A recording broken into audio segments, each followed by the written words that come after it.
tá? Para ficar mais fácil e ficar melhor as pessoas verem, né?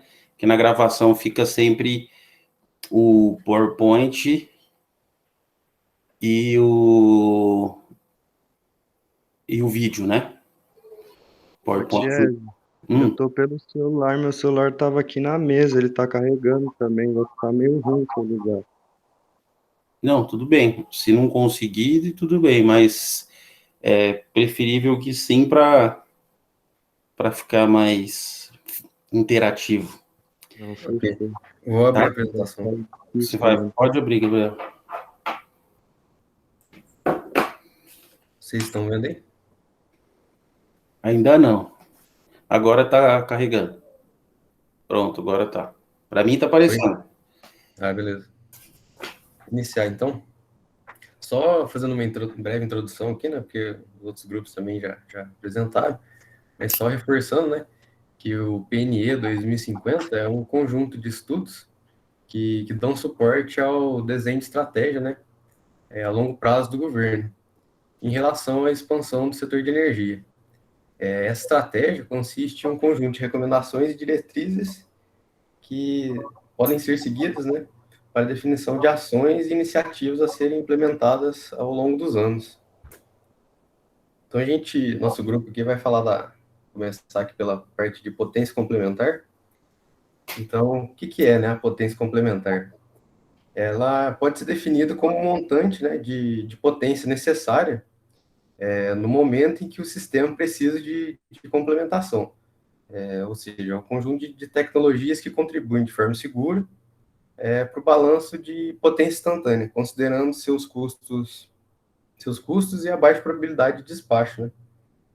A gente listou alguns exemplos, né? Pode ser as usinas termoelétricas, as repotenciação ou instalação de unidades de geradores adicionais em usinas hidrelétricas existentes, as usinas hidrelétricas reversíveis. Tem também o armazenamento químico de energias, né? Pode ser baterias, hidrogênio gasoso, hidrogênio líquido, amônia líquida. E esse sistema também tem algumas limitações, né? Que se impuseram ali no desenvolvimento desse plano, que a gente pode listar, que é a metodologia de projeção de demanda horária por subsistema, durante todo o plano nacional, né? Durante toda a duração desse plano. A gente tem também ali a limitação de metodologia de projeção, de oferta horária por fonte, né? A gente pode falar ali também da previsão de disponibilidade desses recursos, né? E pelos subsistemas. Tem também a questão do preço, né? Preço do serviço, preço horário dos serviços prestados por cada fonte no sistema. E tem também a limitação ali das ferramentas computacionais, né? Que estão associadas ali a maior degradação temporal e espacial, nesse quesito, né? E o que seria, né, por exemplo, a expansão complementar, da potência complementar, né? O que seria essa expansão? A gente tem que lembrar que a capacidade do parque hidrelétrico brasileiro de suprir a demanda, ela vai crescendo ao longo do tempo, né? Em função da eventual expansão das hidrelétricas, né? Com a maior expansão de energias renováveis não controláveis, a gente tem uma maior necessidade de expansão de tecnologias para esse tipo de serviço, como a gente pode observar no gráfico aí, né? E que a expansão da potência complementar, ela está diretamente relacionada com a maior quantidade de energias renováveis não controláveis, como é no caso que a expansão está...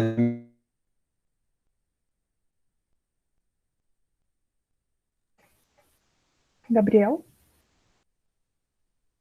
O Gabriel cortou o áudio para mim. Vou mandar mensagem aqui no WhatsApp pra ele.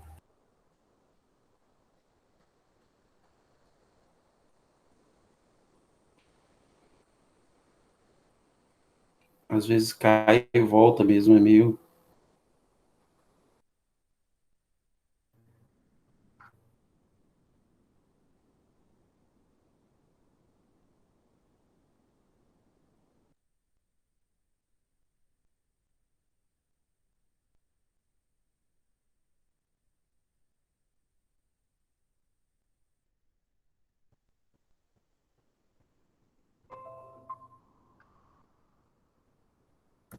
Voltou?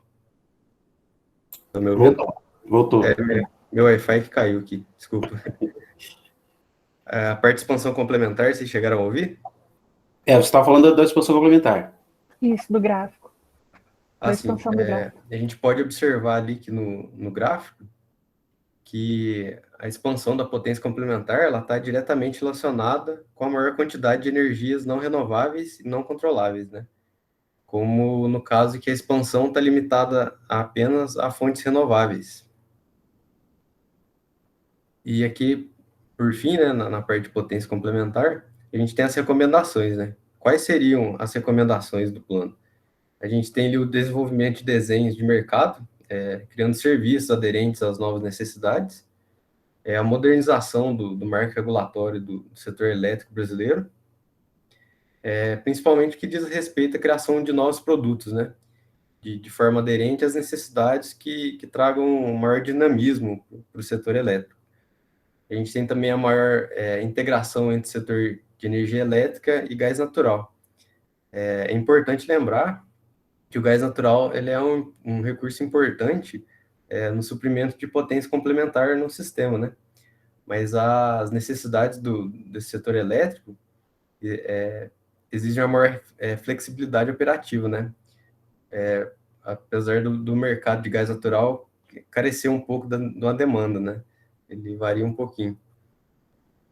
E a gente pode concluir aí, na parte de potência complementar, que é importante ressaltar que ela é apenas uma representação das alternativas de atendimento ao balanço de potência.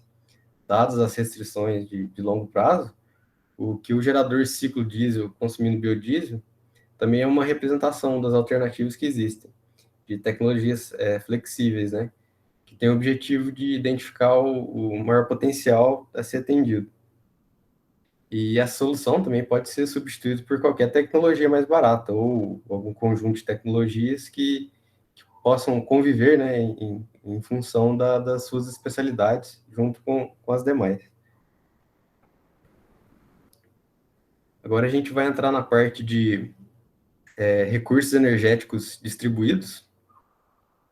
Então, o que é, né, esse recurso? A gente pode chamar de RED, né? Eles são definidos como algumas tecnologias, né, de geração de armazenamento de energia elétrica e redução do consumo localizado nos limites da área, né, de uma determinada área, de uma concessionária, e normalmente junto às unidades consumidoras. A gente pode citar aqui alguns exemplos, né? Tem a geração distribuída, os veículos elétricos, né, e a própria estrutura ali de recarga desses veículos, o armazenamento de energia, a resposta de demanda e a eficiência energética, né?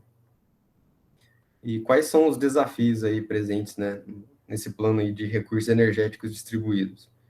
A gente pode levar em consideração os custos computacionais, né, os custos administrativos e a resposta dos consumidores a esses incentivos, né, para avaliar que caso os benefícios de degradação superem os custos. Também é necessário avaliar os avanços na tecnologia de controle, comunicação e medição, né? Para permitir uma precificação melhor que reflita os custos. Também ele tem o desafio da maior competição, né? Que também vai trazer o benefício de redução nos preços, mas que em alguns casos também pode ter uma piora na qualidade das instalações. A gente tem alguns casos de incêndios e desabamentos que já foram relatados em alguns sistemas aqui no Brasil, e são acidentes que colocam não só vidas em risco, né, mas também trazem danos patrimoniais e a imagem do segmento. A gente podendo ali impactar, né, na aceitação futura pela sociedade. A gente tem também os fatores socioculturais, né, que fazem parte desse processo decisório, e por isso mesmo tornam mais complexas as ferramentas de planejamento, né, para lidar com as incertezas no avanço dessas tecnologias e desses recursos, né. A gente também pode citar como desafio as unidades consumidoras, né, que elas vão gerar milhões de dados que podem ser utilizados em estudos, né. Então, a operação desse sistema vai virar um modelo de negócio, né. E há um desafio também em disponibilizar esses dados com alta precisão e granularidade, né? De modo a possibilitar inovações nesse setor, utilizando esses dados coletados. Dando continuidade aqui, a gente tem alguns exemplos práticos, né? No PNE, lá tem um diagrama interessante, que eu resolvi colocar aqui para estar mostrando. A gente pode ver que são recursos distribuídos, né, que estão interligados. A gente pode começar falando ali do armazenamento atrás do medidor, né, que são pequenas baterias que, conectadas ao consumidor, ela armazena energia durante excesso de geração e, em momentos, traz tarifas mais baratas, né? Esse sistema aí já está bem utilizado, já vi alguns lugares que já estão utilizando esse sistema. Tem também ali a parte de carregamento inteligente de veículos elétricos. Tem a parte de eficiência energética, né? Que quando a gente troca os equipamentos por outros que realizem o mesmo trabalho, consumindo menos energia, né? Já é um diferencial. A gente tem também a resposta da demanda, né? Que é o processo que permite o consumidor a alterar o padrão de consumo e prover serviços ao sistema, individualmente ou através de algum agregador, né? E a gente também tem a parte de geração distribuída, que é a geração de plantas conectadas em baixa ou média tensão com geradores fotovoltaicos, ou até mesmo pequenas eólicas, né? E dando continuidade, a gente tem aí na parte de recomendações ali nos recursos distribuídos, né? A gente pode citar o desenvolvimento de mercado, né? Que a gente pode ver ali a alocação de custos e riscos mais apropriado para a expansão sustentável dos recursos, que envolve uma série de avaliações, né? Diferenciação tributária, encargos, e também uma estrutura mais tarifária mais apropriada, né? A gente precisa disso para dar continuidade nesse setor, né? A gente também tem a definição de transição para modelo mais descentralizado, né? Com opções ligadas à digitalização do setor, a possibilidade dos consumidores, independentemente do porte, a gente pode escolher ali, o fornecedor de eletricidade, né? Inclusive, até a gente pode comprar eletricidade de um vizinho se ele tiver geração própria, né? A gente tem também a parte ali de estabelecer padrões mínimos, né? De qualidade das instalações do equipamento, e não só das instalações, mas também da parte de geração, né? Nas edificações ali onde foram instalados esses equipamentos, para fazer a mitigação de possíveis riscos, né? Associado à baixa qualidade dos produtos e serviços, né? É também recomendado ali o convênio entre as instituições, né? As distribuidoras, os fabricantes de inversores, as empresas de monitoramento, sistema de geração, de consumo, para um compartilhamento de dados, né? Esse compartilhamento aí vai gerar frutos futuros, né? Visando assim a melhor qualidade de serviço, né?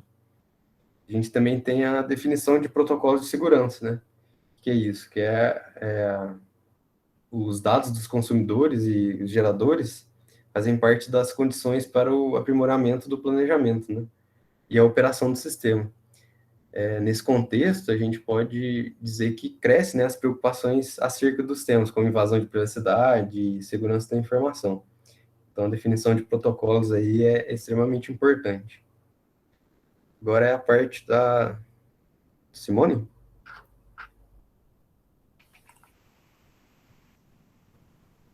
Sim, sou eu. Bom, agora eu vou falar um pouquinho da eficiência energética. A eficiência energética é um recurso muito importante porque ela visa atender a demanda de energia e reduzir o uso de recursos naturais e a emissão de poluentes, tanto nos locais, né, onde está tirando os recursos, como globais. Pode passar, Gabriel.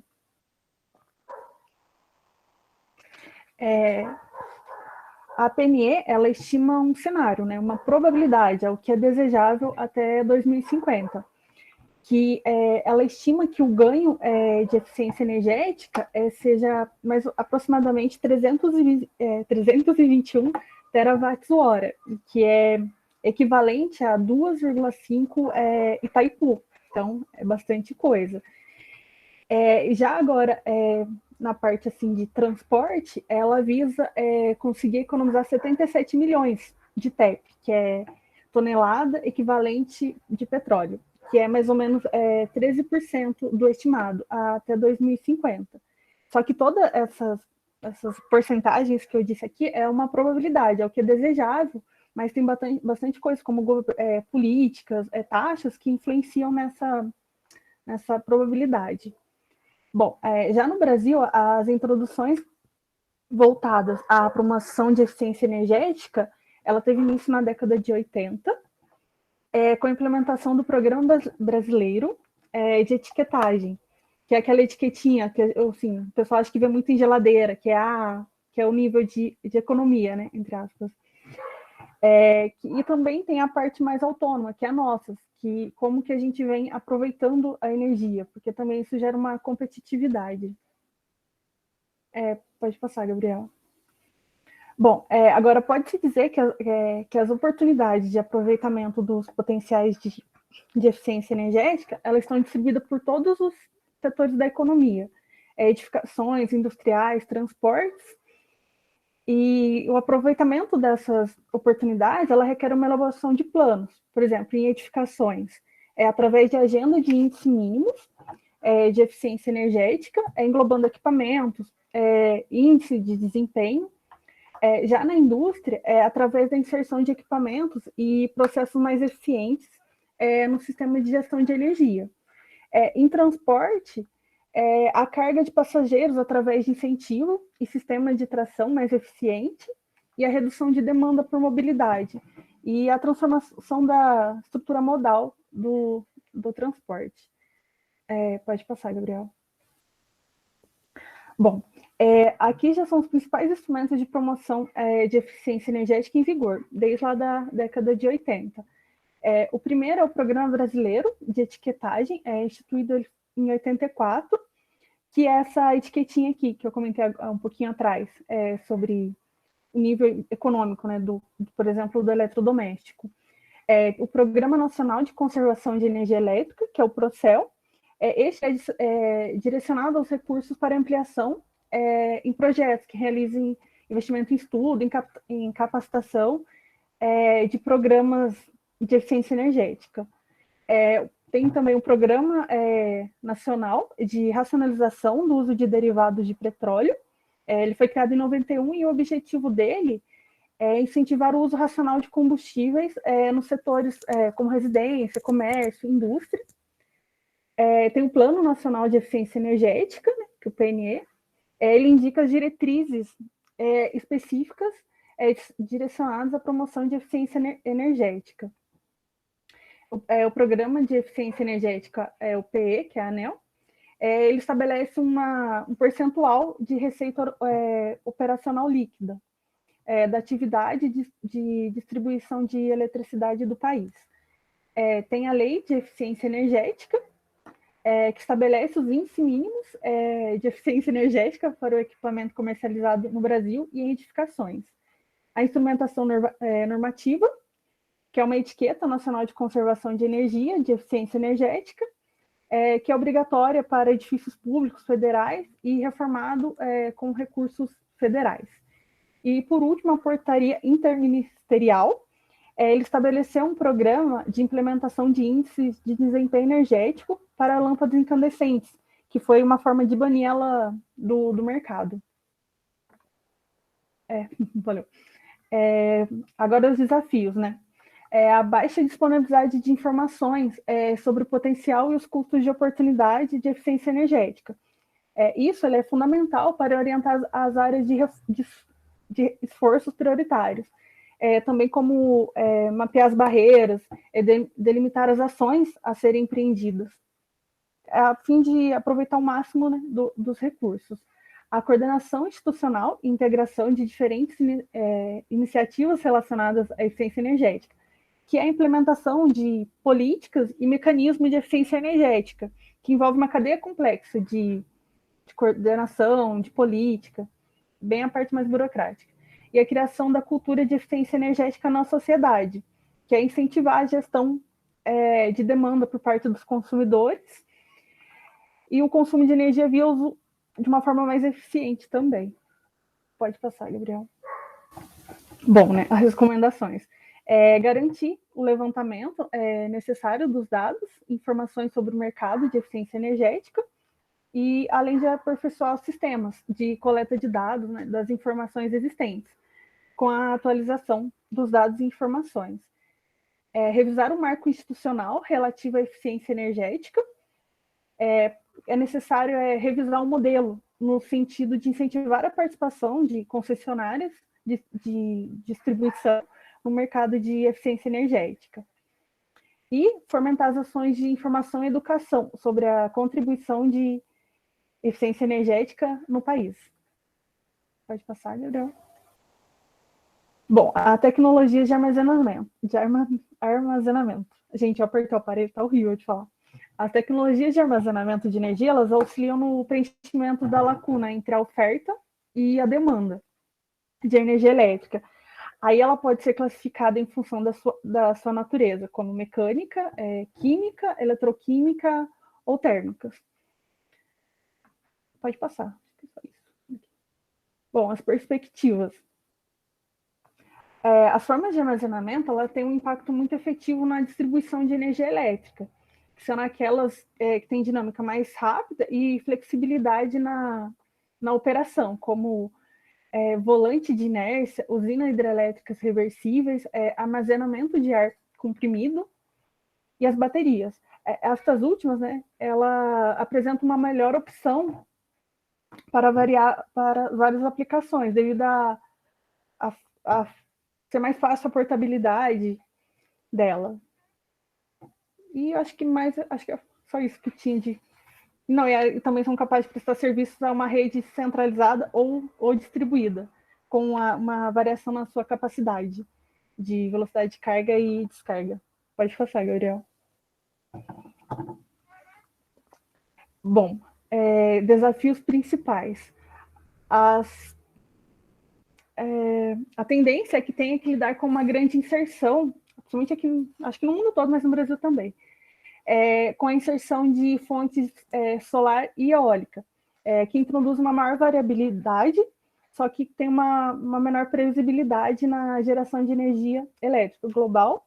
Bom, o Brasil ela também terá, né, que superar esse desafio, otimizando a operação da sua matriz energética existente, com novos investimentos para garantir o suprimento, né, para que não falte energia.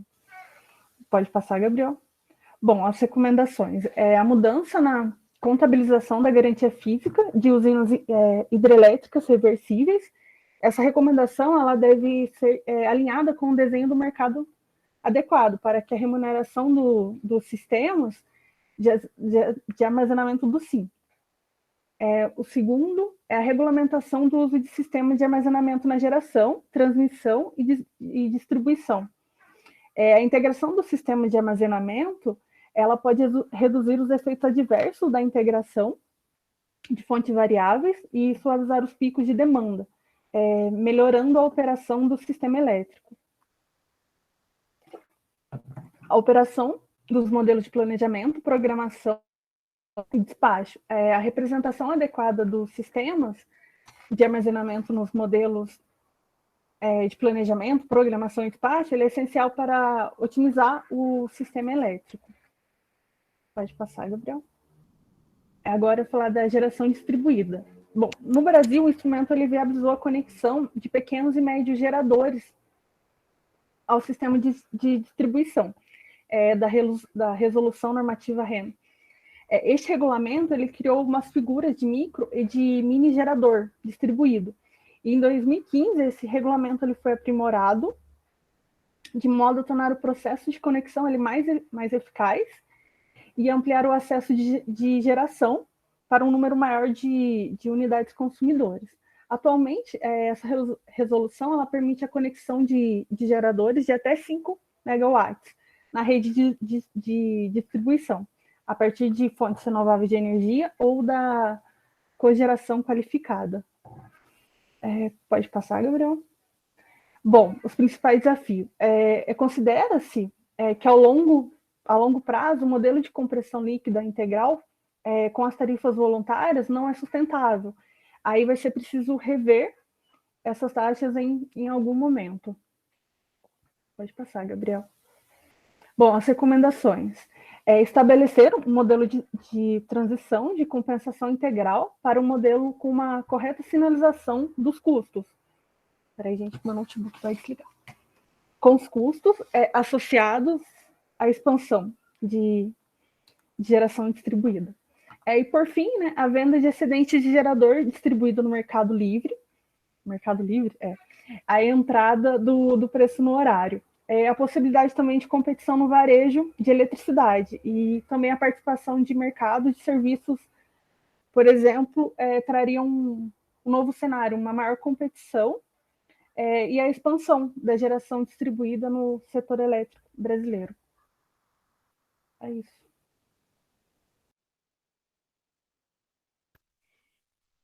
Bom, agora eu vou falar um pouquinho sobre os resíduos sólidos urbanos, né?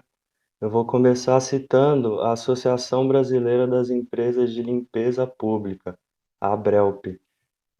Segundo ela fez um estudo em 2018 e a produção de resíduos sólidos urbanos no nosso país, no Brasil, era de 79,7 milhões de toneladas. E cerca de 60% das cidades do Brasil, elas encaminhavam anualmente 30 milhões de toneladas de resíduos para locais inadequados. E isso, mesmo levando em conta penalizações e ações judiciais que a gente tem, vigorando desde 1981 contra essas ações. Isso justifica também o fato da gente ter 3 mil lixões, isso foi identificado em junho de 2017, né, que afetam mais de 76,5 milhões de pessoas e trazem prejuízo anual para os cofres públicos de mais de 3,6 bilhões. Isso é o valor gasto, né, os prejuízos é o valor gasto para cuidar do meio ambiente e para tratar dos problemas de saúde também causados por esses impactos dos lixões, né? O aproveitamento energético de resíduos, além de reduzirem todo esse impacto, reduz a produção de alimento e produtos industrializados, expande a vida útil das reservas de matéria-prima e energia, e na medida em que reduz a demanda por esses recursos.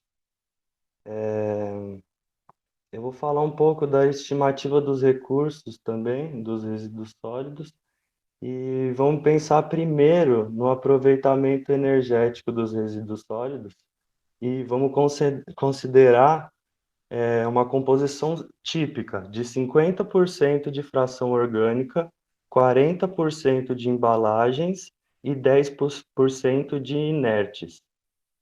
Estão disponíveis 40 milhões de toneladas ao ano de matéria orgânica e 32 milhões de toneladas ao ano de embalagens, né? Então, esse setor de aproveitamento energético pelos resíduos sólidos urbanos, ele de maioria operação privada, né? Sendo 71,5% da iniciativa privada, e movimentou 28 bilhões em 2018.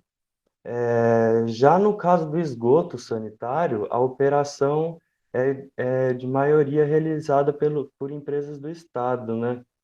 E enfrentam dificuldades para atender os 52% do nível que eles deveriam atender, né?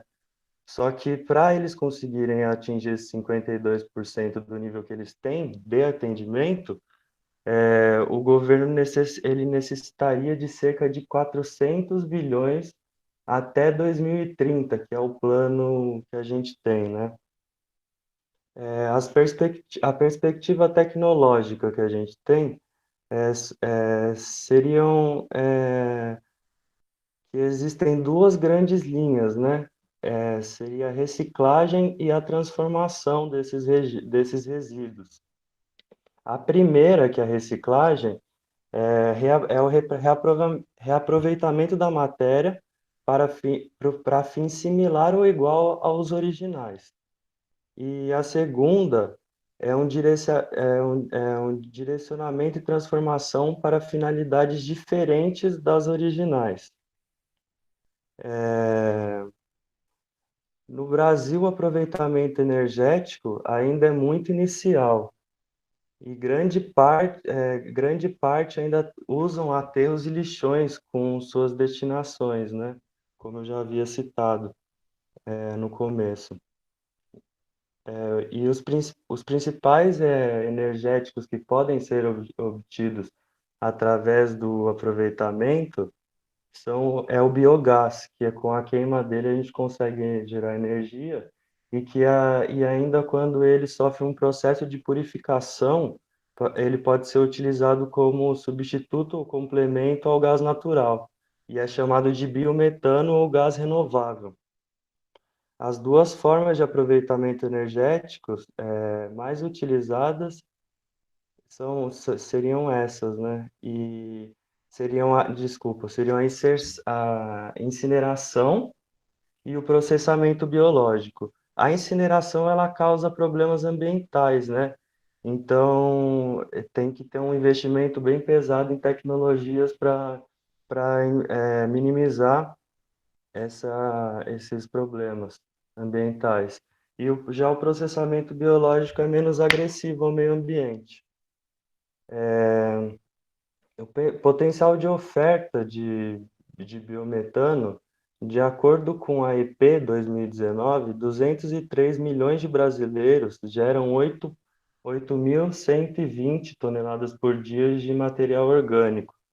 Então, todo esse esgoto ele pode disponibilizar 0,3 milímetros cúbicos, desculpa, de metano ao ano.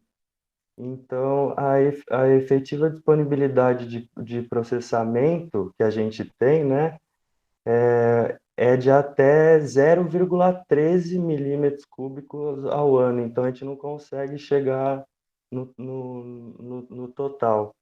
E fora que de coleta, somente 52% da população tem o acesso e de tratamento do esgoto, 46% da população. Agora, o potencial de oferta de eletricidade dos resíduos. Com base dos recicláveis EP 2014, onde ele fala, né, que os papéis representam 51% da composição das embalagens presentes e os plásticos 34%. Esses valores, eles têm um potencial anual de 3,2 milímetros cúbicos de óleo diesel. Pode passar. Agora eu juntei os slides de desafios e recomendações para já ficar mais dinâmico. Então, o primeiro desafio seria o cumprimento da Política Nacional dos Resíduos Sólidos, né? Que é a PNL, que tá desde 2010, ela foi aprovada em 2010, né? Só que ela caminha a passos muito lentos. Um exemplo disso é a existência ainda de lixões, né? Que conforme a PNL não deveriam existir. Então, isso é um exemplo. Para a gente, a recomendação que ela faz seria a precificação de externalidades negativas na inadequada destinação do lixo. Ou seja, seria a cobrança da multa pela falta da separação do lixo, que seria aquela ideia do poluidor pagador, né? Quem polui paga por o impacto causal do meio ambiente. Ou o aumento da taxa de coleta de lixo. Pode passar.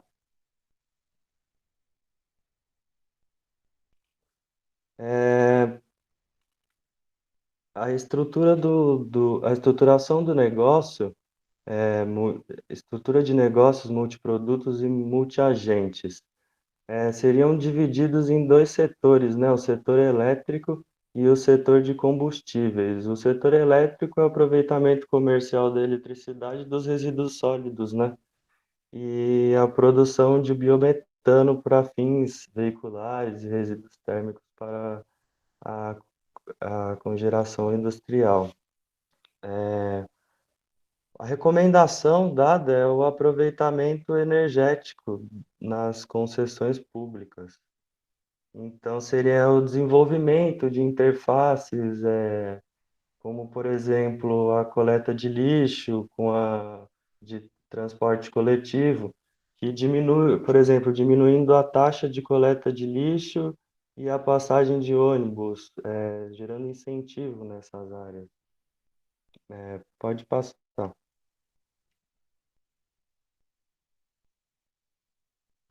Bom, agora eu vou falar um pouco do petróleo. Aqui no Brasil, a gente tem uma média aproximada de 5,5 milhões de barris de petróleo por dia e volume de gás natural líquido em torno de 115 milhões de milímetros cúbicos por dia. Isso seria a previsão até 2030. Só que como é que a gente leva em consideração isso? A gente precisa contar com a produção do pré-sal, que ainda já atualmente contribui com cerca de metade da produção nacional de petróleo e gás natural do nosso país. Mas ainda falta muito investimento para a gente conseguir chegar no que ela pode nos fornecer, que seriam esses dados que a gente tem até 2030. A política em vigor para o setor de exploração que a gente tem seria que em 2017 a CNPE aprovou a resolução CNPE número 17.2017, que trata da política de exploração e produção de petróleo e gás natural.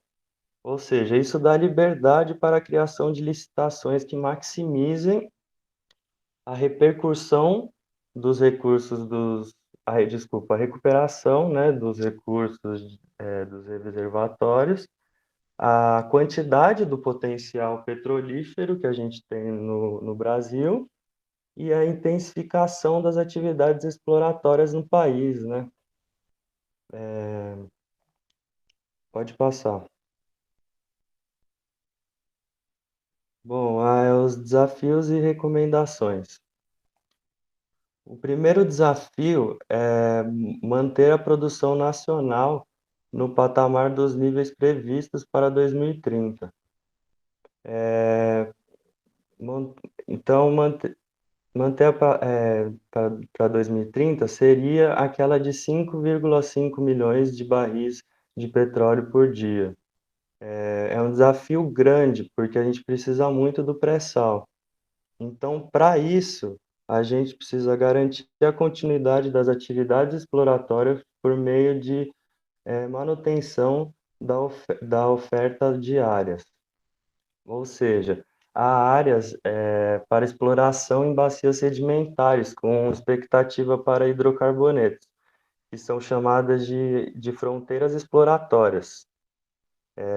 Então, e para isso também, temos que promover o mecanismo de redução de conflitos socioambientais no desenvolvimento de atividades de EP. O mecanismo seria o estabelecimento de um marco regulatório para atividade de EP, né? Atividade de EP, que é atividade de exploração e produção. Isso tudo para reduzir os conflitos socioeconômicos nessas áreas atuantes.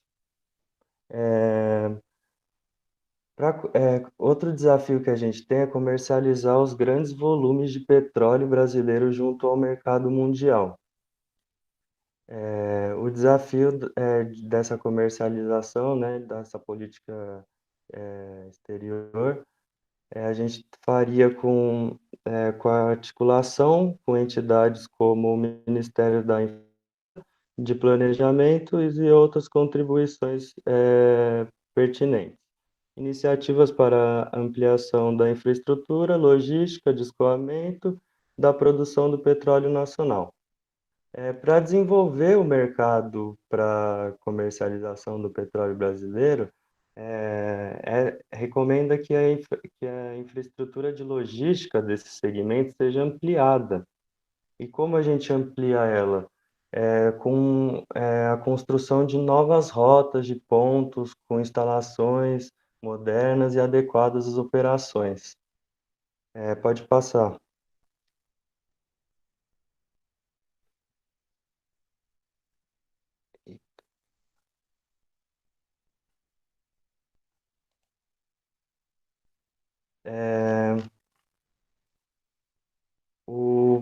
Mais um desafio que a gente tem é promover a exploração do petróleo além das 200 milhas náuticas, né?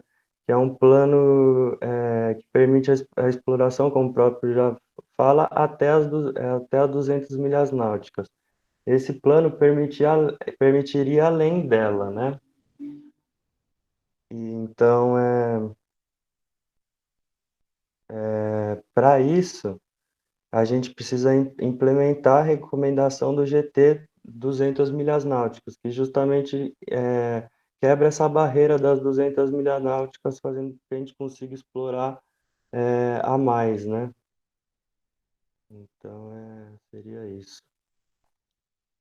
E articular também com a Marinha Brasileira e outras entidades que possuem atribuição pertinente, medidas para garantir a segurança das instalações offshore, né, que seriam as instalações no meio do mar. Então, articular com a Marinha para que ela possa fazer essa monitoração. Outro desafio seria desenvolver a exploração e produção nas bacias sedimentares terrestres brasileiras. Então, é isso porque muitas bacias são classificadas como de fronteira exploratória, né? O que são essas bacias de fronteira exploratória? Elas são, o nome é dado devido ao tamanho das áreas sedimentares e o pouco conhecimento geológico também acumulado sobre elas. Então, a recomendação dada é avaliar o potencial das bacias sedimentares terrestres brasileiras onshore, ou seja, em terra. Então, seria avaliar o tanto que seria viável a gente explorar essas bacias sedimentares que ainda não foram exploradas, certo? E para isso, e também promover o conhecimento sobre recursos não convencionais no Brasil sobre os aspectos, ou seja, para a gente explorar essa bacia, teria que ser feita uma execução de um projeto proposto transparente, que eles denominaram que seria a perfuração do poço piloto, de um poço piloto, né, em área conhecida como de alta expectatividade para recursos não convencionais e utilização da técnica de fraturamento hidráulico, para aí sim a gente ter conhecimento suficiente para conseguir explorar ela melhor. Pode passar. Mais um desafio que a gente tem também é identificar o tipo de contrato de áreas estratégicas para contratação futuras que proporcione segurança jurídica. Constituindo um desafio de revisar o tipo de contrato das áreas estratégicas para a futura contratação de blocos exploratórios. E para isso, como é que a gente faria? Simplesmente reavaliaria todos os tipos de contratos para as áreas estratégicas destinadas às ofertas futuras. Ou seja, o que já foi batido não entraria nisso. E daí, com essa revisão, a contratação de áreas estratégicas, a gente conseguiria fazer essas licitações para conseguir mais viabilidade nos blocos exploratórios. É isso. Bom, dando continuidade, né, do que o André estava falando, eu vou falar sobre os derivados de petróleo, né? E como acho que muita gente sabe, né, os derivados de petróleo são os combustíveis, garrafa, tudo que a gente tem em casa hoje em dia, pelo menos deve ter derivado de petróleo. Até no shampoo. Pode passar, Gabriel. Então, o derivado de petróleo, né, ele é uma matéria-prima reagente, que são os produtos que eu já falei, e 90% do derivado do petróleo, ele é destinado para a fabricação de combustíveis, né, que é o grande lucro desses derivados. O resto, né, os 10%, que é, tipo assim, é até um pouco louco, né, porque a gente tem tudo isso em casa, na rua, e, tipo, é só 10%. O resto é tudo combustível. Pode passar. E aí eu vou falar do craqueamento que acontece para conseguir esses derivados, né? Que é um tubo vertical. Esse tubo vertical ele vai umas bandejas de baixo em cima. E o petróleo bruto ele vai estar sendo aquecido por 600 graus Celsius, mais ou menos. E conforme a temperatura vai elevando, vai subindo o vapor nesse tubo vertical. E aí ele vai formando os derivados, né? E aí cada quebra da molécula de carbono, quanto mais vai quebrando, mais vai produzindo os derivados, né? Que igual tem aqui na imagem, tipo o óleo lubrificante, que está na primeira bandeja embaixo, o diesel, o querosene, a gasolina, até o gás em cima. Pode passar. As perspectivas tecnológicas para os derivados de petróleo, hoje, né, seriam as melhores formas de extração e outros recursos energéticos para a redução dos gases poluentes.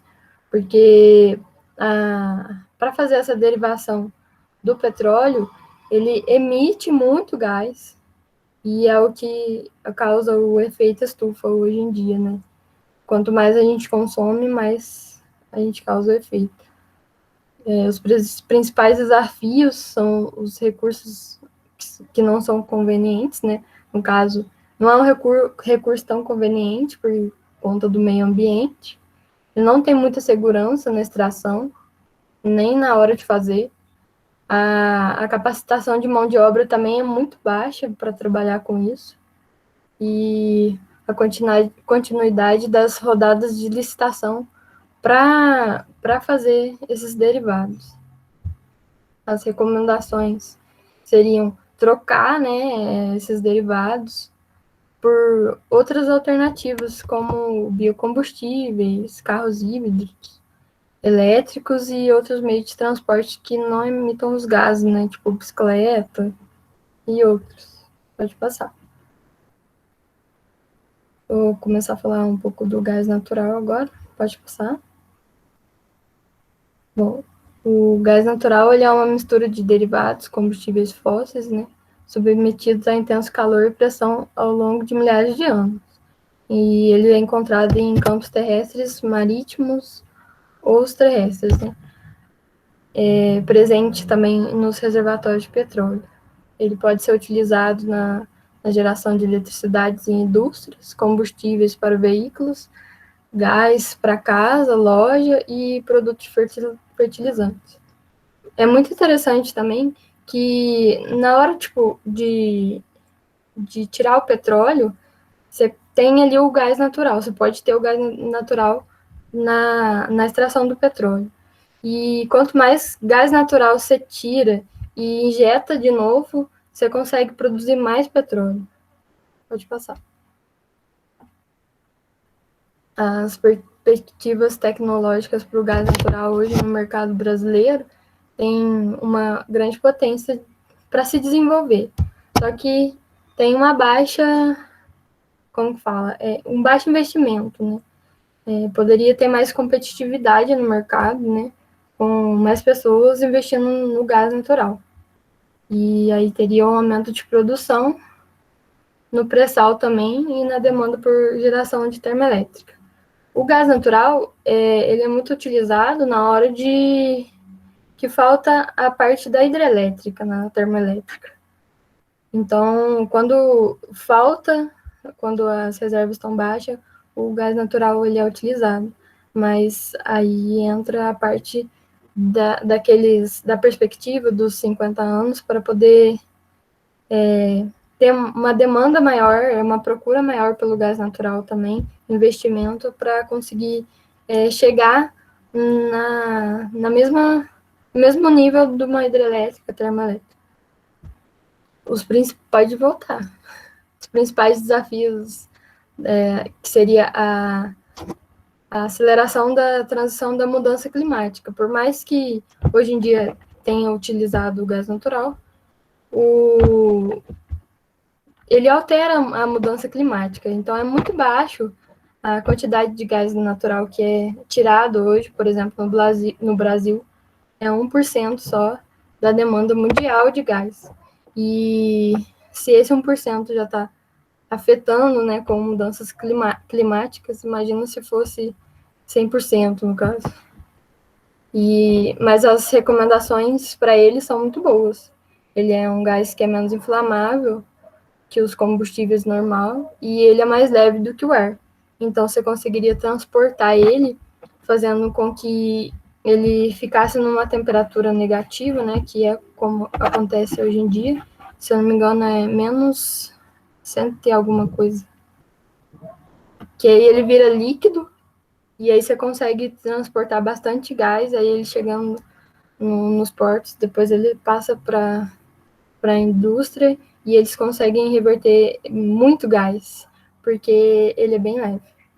E por ser canalizado, ele é um gás que ele é fornecido na sua casa, né? Tipo, ou na indústria, na loja, em todos os lugares. Então, você nunca vai ter falta dele, né? Ele vai estar sempre no teu estoque. E a queima, ela é mais limpa, ela flui mais, ela gera menor geração de CO2, né? E ela conserva melhor os equipamentos, as máquinas. Então, quanto mais você usar, mais tempo você vai ter de durabilidade do teu fogão, por exemplo. Porque aí, no caso, você também não precisaria comprar outro tão logo, né? Pode passar. O aproveitamento do gás natural em 2050, estima-se que ele é convencional, né?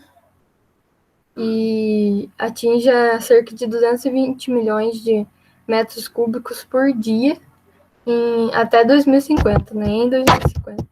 O que requer uma expansão de capacidade nacional de processamento de gás natural de 120 milhões de metros cúbicos por dia, além da ampliação em andamento e previstas, mais do que dobrar a capacidade instalada de processamento do país.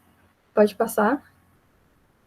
Esse é um mapa do caminho do gás natural para 2050 e também os desafios, né, nesse mapa, que seria criar um mercado competitivo do gás, que eu já tinha falado, né, que hoje em dia tem pouco investimento no gás natural, então você tem uma menor competitividade de mercado.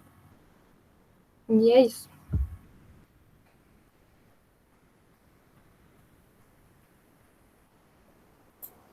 Acabaram? Bom, muito bom. Eu só fiz uma correção aí, Andres, que você falou milímetros de metano, milhões de metros cúbicos, tá? M maiúsculo, M minúsculo. Milhões?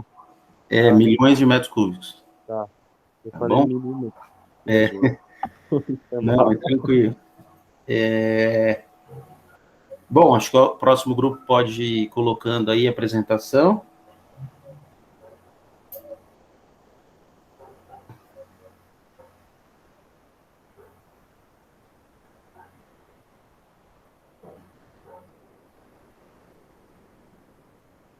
Quem aí do próximo grupo que vai? Eu tô colocando aqui só um minuto. Tá.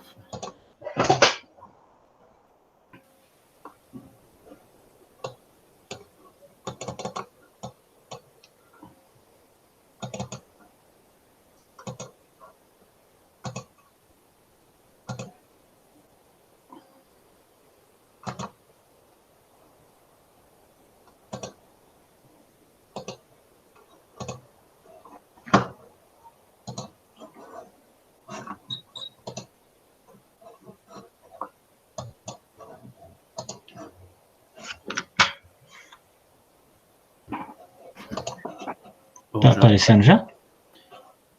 Agora está aparecendo a tela do próprio. Ah, tá. Acho que tem que mudar. Isso. Aí acho que você for para apresentar, ele tá. Não está em formato de apresentação, sabe?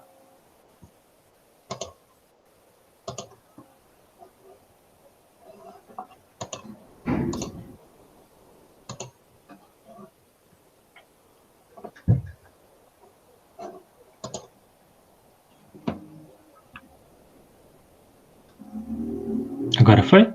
Agora foi. Bom, então vocês podem começar, tá bom?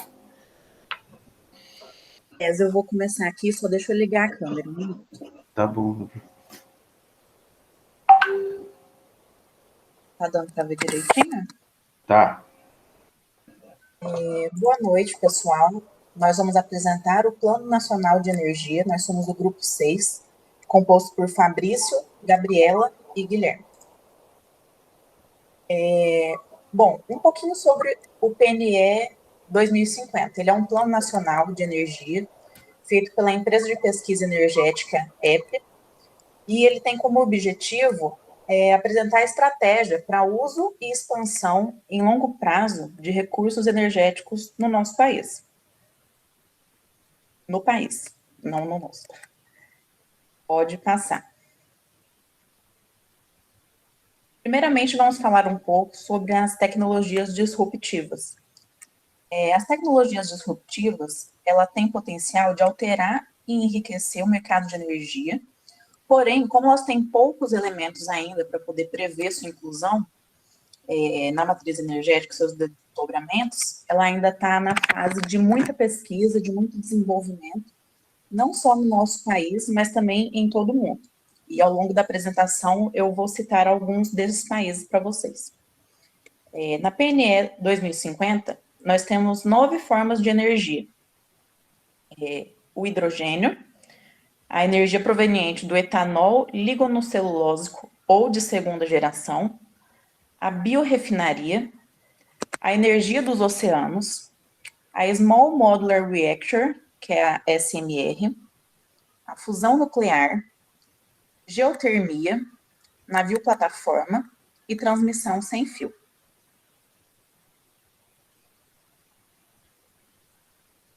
Bom, primeiramente, em relação ao hidrogênio. O hidrogênio é uma das formas mais conhecidas e mais comentadas da atualidade.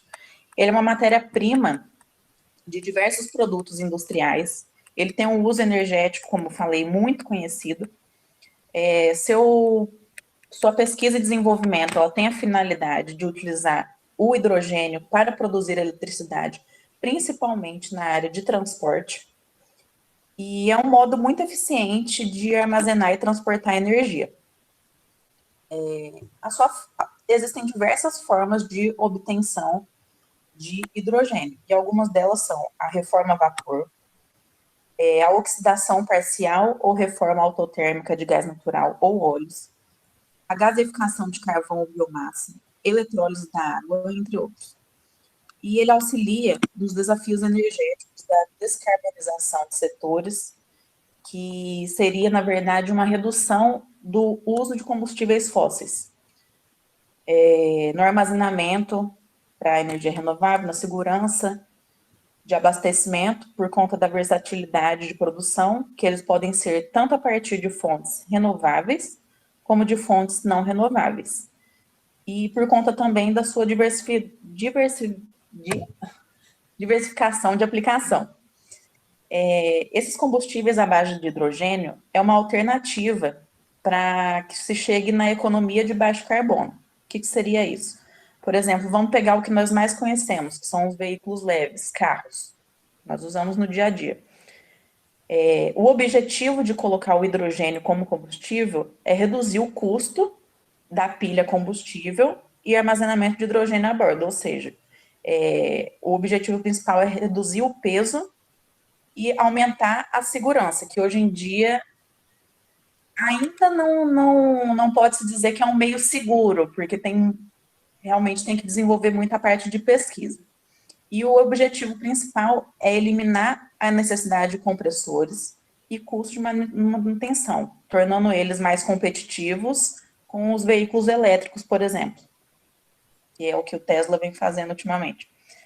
E quem é responsável por isso no Brasil é a Associação Brasileira do Hidrogênio, a ABH2. Pode passar. Ainda sobre o hidrogênio, tem alguns países que estão à frente do Brasil nessa parte de desenvolvimento, de pesquisa. Entre eles está os Estados Unidos, a China, o Japão, o Reino Unido e depois o Brasil, que ele inclui o hidrogênio no plano de ciência, tecnologia e inovação para energias renováveis e biocombustíveis em 2018 a 2022. Foi quando o Brasil começou a dar início à pesquisa de hidrogênio como um combustível.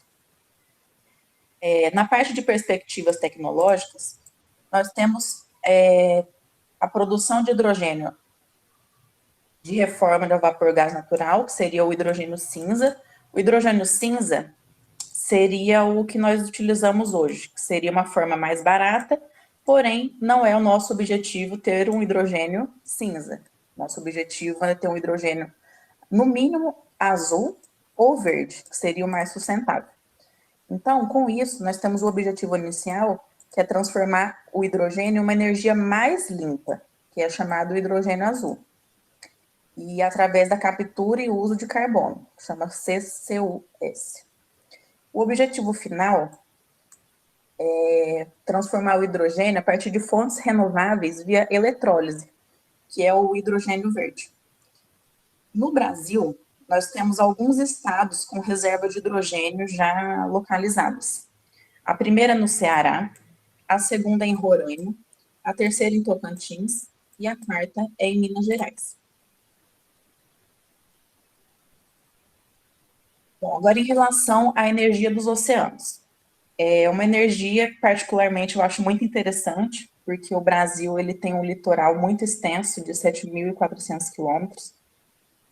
Então, é uma área que a gente pode explorar bastante.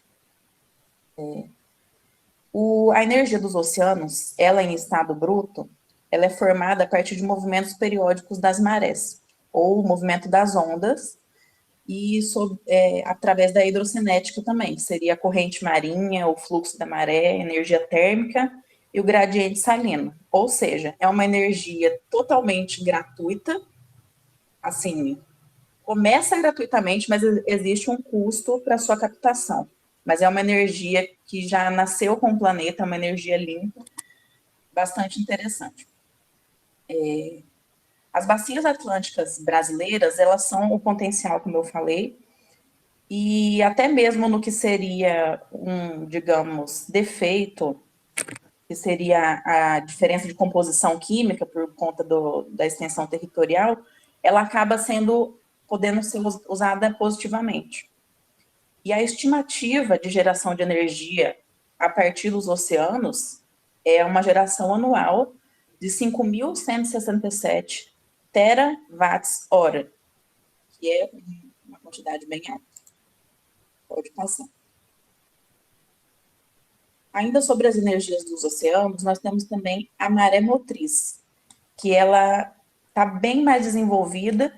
Ela começou a ser desenvolvida na França em 1960. Então, nós temos já 81 anos de desenvolvimento nessa tecnologia. É uma energia mecânica das ondas e ela ainda se encontra em estágio pré-comercial. Ou seja, ela ainda está na área de pesquisa para poder desenvolver para a prática. A energia hidrocinética no Brasil, ela carece, como eu falei, de bastante conhecimento, que é interessante para nós, né, que estamos estudando engenharia ambiental.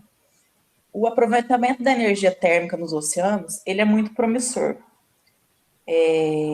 Após o levantamento da temperatura da água na superfície brasileira, que é uma temperatura que também contribui para essa energia. O gradiente de salinidade, ele é uma fonte em desenvolvimento. E ele tem perspectiva de disponibilidade técnica e econômica a partir de 2030. Bom, alguns desafios. Ele tem a necessidade de construção de um arcabouço, como nós podemos ver na imagem, e um regulatório que remova barreiras para que a eólica offshore possa ser candidatada para expansão, com segurança jurídica. E a solução seria aprimorar o marco regulatório existente, visando possibilitar a exploração do recurso. Passa, por favor. Aí temos mais algumas energias. Tem o etanol ligonocelulósico ou de segunda geração. Sua obtenção é a partir do material celulósico proveniente de biomassa de origem vegetal, como, por exemplo, os resíduos de milho, casca de arroz, bagaço, palha de cana, que seriam componentes descartados mesmo, orgânicos, e eles podem ser transformados em energia. A implantação mundial desse recurso é lenta, tem sido lenta, e no Brasil nós enfrentamos uns desafios técnicos. Como sempre, no Brasil a gente carece um pouco dessa parte de desenvolvimento. Ele carece nessa parte na resistência metal-mecânica e na adaptabilidade das leveduras. E nós precisamos avançar em pesquisas para aumentar o volume ofertado dessa energia. A integração com a produção do etanol de primeira geração, ela pode facilitar a viabilidade econômica do E2G no Brasil, ou seja, devido ao compartilhamento dos equipamentos. Biorefinaria. A biorefinaria, seu desenvolvimento e disseminação, ele mostra como solução para otimizar o uso de recursos e minimizar os resíduos, e fazer parte da agenda de PDIE da maioria dos países desenvolvidos e também no Brasil. O navio plataforma é uma construção de navios já adaptadas para processar e liquefazer o gás natural e armazenar o GNL. E essa nova tecnologia, ela pode permitir a produção em campos descobertos, longe da costa, em campos menores e entre outros. Nós temos também a Small Modular Reactors, que é a SMR. Ela parte dos Advanced Nuclear Reactors, que são classificados como sistema de geração 4. E se fundamentam em projetos menores de menor custo que os reatores atuais. São chamados Small Modular Reactors.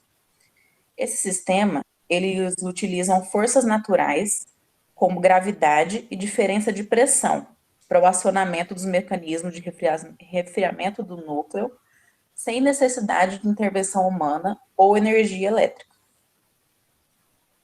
Nós temos também a opção de energia da fusão nuclear, que é uma tecnologia com perspectiva de oferecer geração elétrica de base com emissões de GEE, praticamente nulas e sem possibilidade de acidentes, com desdobramento significativo fora da área da usina. Deixa eu só tomar uma aguinha aqui um segundo.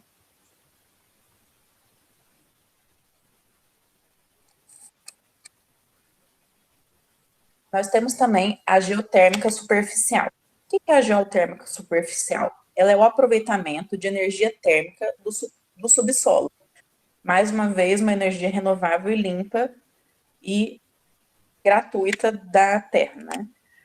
Ela é usada no ciclo de refrigeração. E essa tecnologia é utilizada em edificações e indústrias. A sua utilização da geotérmica superficial, ela reduz o consumo de energia final na produção de energia térmica. Temos também energia elétrica sem fio, que é o wireless transmission. Ela funciona por acoplamento capacitativo ou por indução eletromagnética ou radiação eletromagnética. Bom, vamos falar um pouquinho da infraestrutura de transporte e de energia. O Brasil é um país muito grande, ele tem uma estrutura continental. E a transmissão elétrica e transmissão elétrica e a malha de gasodutos, elas permitem a integração entre regiões, com o objetivo de melhorar o aproveitamento e distribuição dos recursos energéticos. Então, nós temos alguns desafios. Entre eles está a descentralização da produção de energia, da PNE de 2050, a complexidade social, ambiental e fundiária nos possíveis corredores, o complexo e arranjo comercial, regulatório e técnico associado com uma infraestrutura de dimensões continentais, com um crescente número de agentes conectados. Ou seja, a distribuição e demanda de energia, a demanda de energia tem crescido cada vez mais. Então, com isso, a gente precisa melhorar a infraestrutura, uma dimensão continental, que é o caso do Brasil, para poder atender todas as demandas. Por outro lado, as duas infraestruturas, elas estão em estágio de maturidade bem distintos. Enquanto o sistema de transmissão, ele permite que praticamente todo o país esteja interligado em rede básica, a malha de gás natural está concentrada no litoral e parte do gasoduto Brasil-Bolívia. A interiorização da malha de gás natural é uma perspectiva desejada para maior inserção na fonte matriz energética nacional. No slide seguinte, nós temos dois mapas do Brasil. Do lado esquerdo, nós temos o sistema de transmissão de energia elétrica e do lado direito, nós temos o transporte de gás natural. No transporte de gás natural, nós vemos que a maioria é feita através da rede oceânica. Já no sistema de transmissão de energia elétrica, ele se concentra também na parte litorânea, mas ele consegue se estender mais ao continente.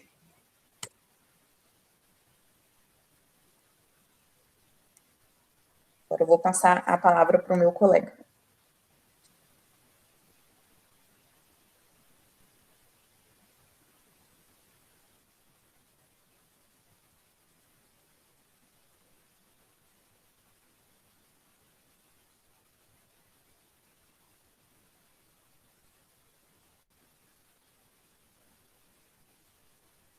Eu acho que tá. Quem que tá falando? Que tá mutado, acho.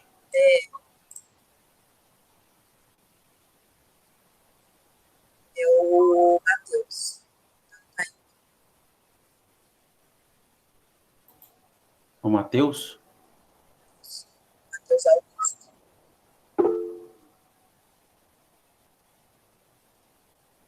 Não tá saindo seu áudio não, Matheus.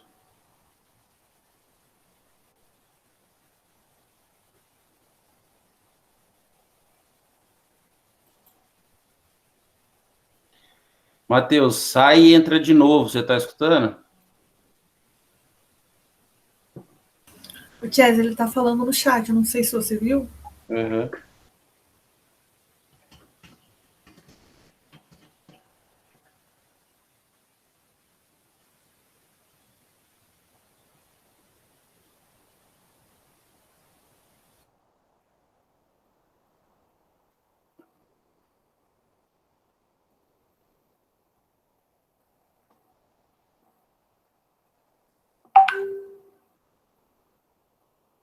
Onde ele saiu, às vezes dá esse probleminha mesmo.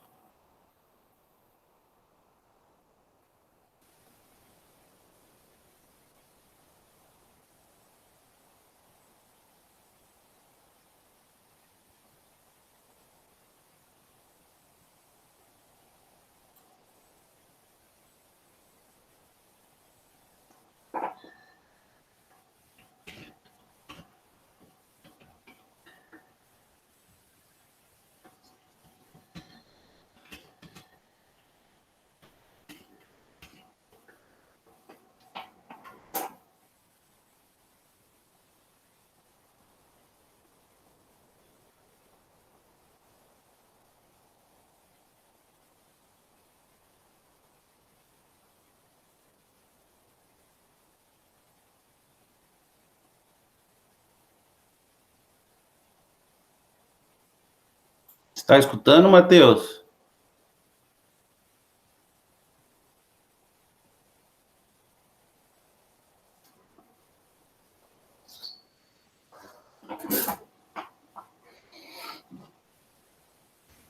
Às vezes é a configuração do sistema. Tem como você arrumar isso, mas é pelo Google. Tem um vídeo explicando.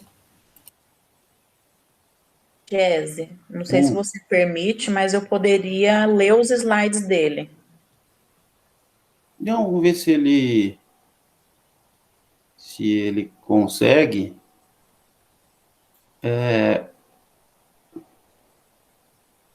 Ele está mexendo lá. O que a gente pode tentar fazer é passar a parte dele e ir para o próximo, depois a gente retorna na parte dele. O que vocês acham? Por mim, tudo bem. Então, acho que poderia fazer isso. Estou ouvindo que ativar meu microfone, só um minuto.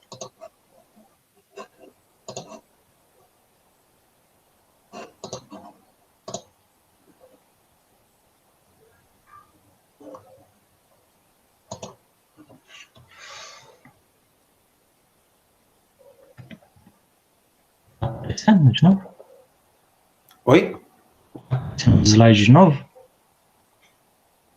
Tá aparecendo os slides. Então, eu vou falar sobre o que o PNE falou sobre o transporte. Atualmente, o setor de transporte ele corresponde a 1/3 do consumo final de energia no Brasil.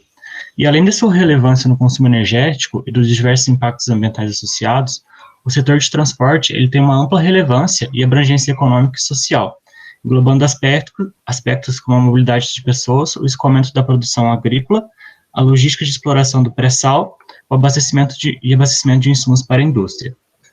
No transporte de cargas, as políticas setoriais têm sido direcionadas ultimamente ao uso mais eficiente do sistema logístico, aplicando novos conceitos e tecnologia na busca de maior equilíbrio dos modos de transporte com melhor alocação dos recursos.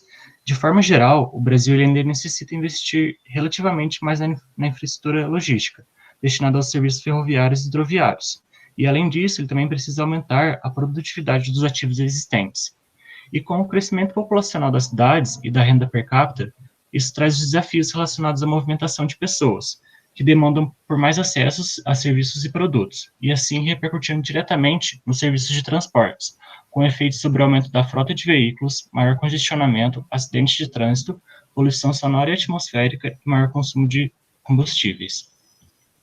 Entrando no tópico da eletromobilidade, ele seria um explícito agente de mudança, só que ele tem alguns desafios para a sua implementação, que são os seguintes. O primeiro é a identificação de nichos de mercados prioritários para a sua produção. O segundo é a identificação de oportunidades e barreiras de cadeia industrial, incluindo o fornecimento de matérias-primas e insumos. A avaliação de impactos de eletrificação veicular na rede elétrica. A disseminação de infraestrutura de postos de recargas e aspectos mercadológicos regulatórios relacionados ao descarte. Também tem o reuso e reciclagem das baterias elétricas e os aspectos econômicos e culturais associados à posse de veículos, pelos cidadãos e as condições do mercado automobilístico brasileiro frente a esse mercado mundial. E vale ressaltar que, apesar da sua importância para a perspectiva do setor de transporte, não é possível definir precisamente quando essa transformação ocorrerá. As políticas em vigor. Dentre as políticas de transporte em vigor, com impacto na perspectiva de evolução do consumo de energia, a gente pode destacar as seguintes. A primeira é o Plano Setorial de Transporte e de Mobilidade Urbana para Mitigação e Adaptação à Mudança Climática. Ela regulamenta a política nacional sobre a mudança do clima e é parte integrante da estratégia brasileira de mitigação e adaptação à mudança ao clima. A segunda é a Política Nacional de Mobilidade Urbana, PNMU. Essa lei ela promove prioridade aos meios de transportes não motorizados e aos transportes público coletivo, e além da integração entre os modos e serviços de transporte urbano. A terceira é o Plano Nacional de Logística Integrada, que é o PNLI, que é um plano de longo prazo elaborado pela empresa de planejamento e logística, com a finalidade de estruturar e qualificar por meio de estudos e pesquisas os processos de planejamento integrado de logística no país, integrando rodovias e ferrovias, portos, aeroportos e hidrovias. Bom, as perspectivas tecnológicas. No processo de transição energética, diversas alternativas tecnológicas e melhorias de eficiência energética, uso de fontes alternativas ou mesmo substituição à motorização a combustão interna serão observadas. Todas as opções representam vias para a substituição dos motores a combustão interna e a mitigação dos efeitos no âmbito das mudanças climáticas. Essa daqui é uma lista que o PNE de 2050 propõe a ser consideradas nesse horizonte. O primeiro é os veículos flex fuel. Em um contexto de transição energética, os veículos a combustão interna serão substituídos, de modo mais acelerados ou mais lentos por veículos elétricos.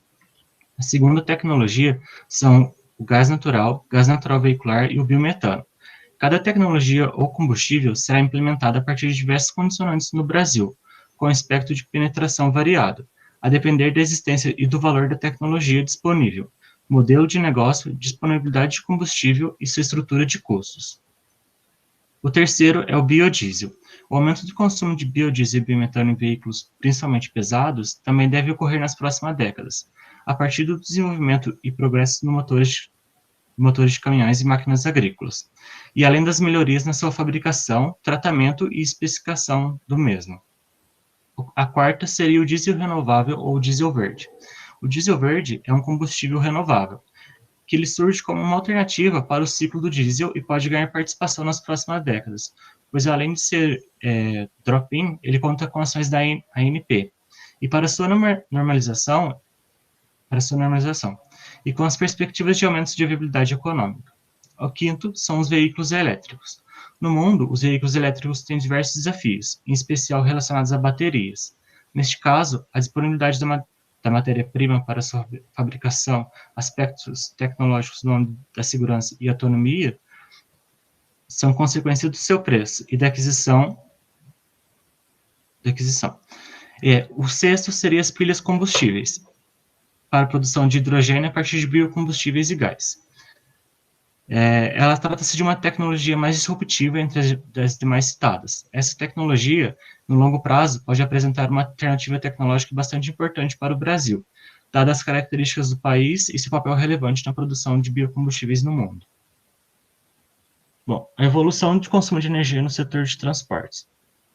A evolução do consumo de energia no setor de transporte, considerada no PNE de 2050, está relacionada com as perspectivas de alteração da estrutura modal do transporte de cargas, os padrões de mobilidade urbana e a velocidade de processo de eletrificação da rota.